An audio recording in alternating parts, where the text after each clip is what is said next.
Everyone remembers the day when Juan Santos Atahualpa rode into the Palcazu Valley and declared that the empire of the Inca would rise again.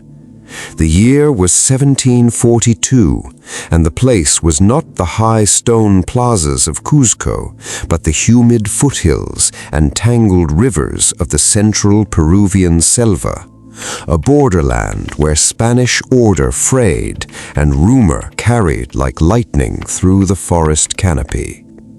This is not a tale of myth alone. It is the true story of a calculated, decades-long conspiracy that terrified Spanish colonial officials.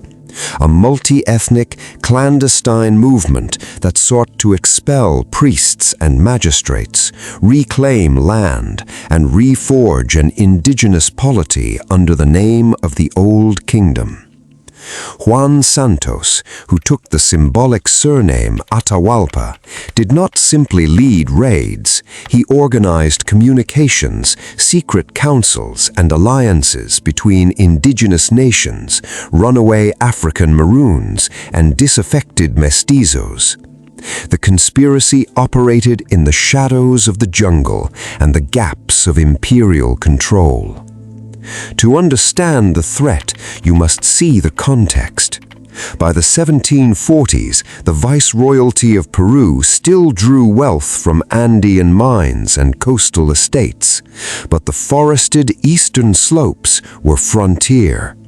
Jesuit reductions, small missions, and scattered haciendas stood isolated. The Jesuits had penetrated deep with missions among the Amhuesha and Asháninka, converting and resettling communities. Those same missions, to many indigenous people, represented dispossession and labor demands as much as salvation. Juan Santos exploited this resentment. He claimed descent from Atahualpa, the last great Inca ruler, wielding both a political program and a symbolic mythology. He promised the restoration of indigenous authority, the expulsion of Spanish officials and Jesuit missionaries, and the return of stolen lands and dignity. His message traveled fast, by the kind of networks the Spanish could not monitor. Traders, riverine canoe crews, fugitive slaves, and oral emissaries moving under the cover of night.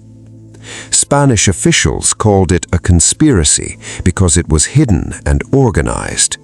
Letters intercepted by authorities spoke of coordinated attacks.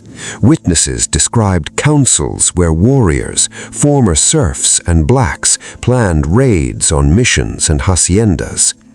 In campaign after campaign, the colonial militias marched into the jungle and found only dense foliage and vanished villages. Where they did find sites, they discovered ruined chapels, abandoned crosses, and refugees who told the same story. A charismatic leader had ordered the priests and their collaborators expelled. The violence was targeted. Missions that embodied colonial reach were burned or abandoned. Cattle and supplies were seized and redistributed. But Juan Santos avoided pitched battles that would bring the full force of the viceroyalty down on him.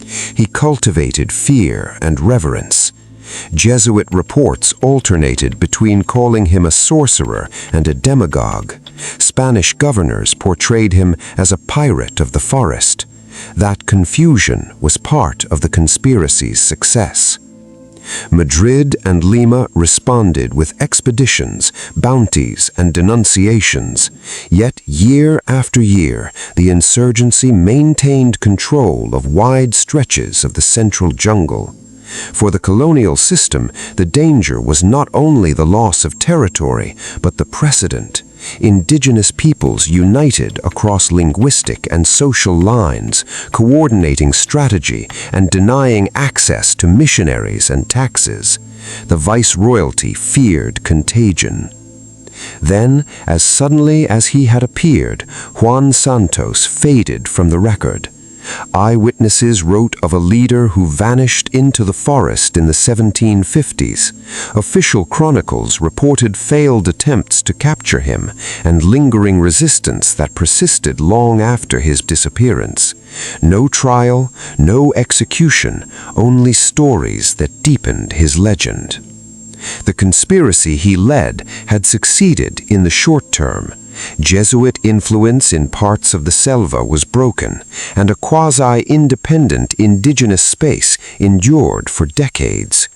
For historians, the Juan Santos conspiracy is a study of asymmetrical warfare and political imagination. How a man with a name borrowed from empire could inspire a plot to unmake empire itself. Today, when scholars comb through Jesuit letters and provincial dispatches from the 1740s, they find not grand battles, but the fingerprints of covert coordination, coded meetings, river-borne couriers, and shared promises of restitution. That web of secrecy and organization is what made the conspiracy real and lasting. Not merely rebellion, but a deliberate plan to reconfigure power in the shadowed heart of Spanish America.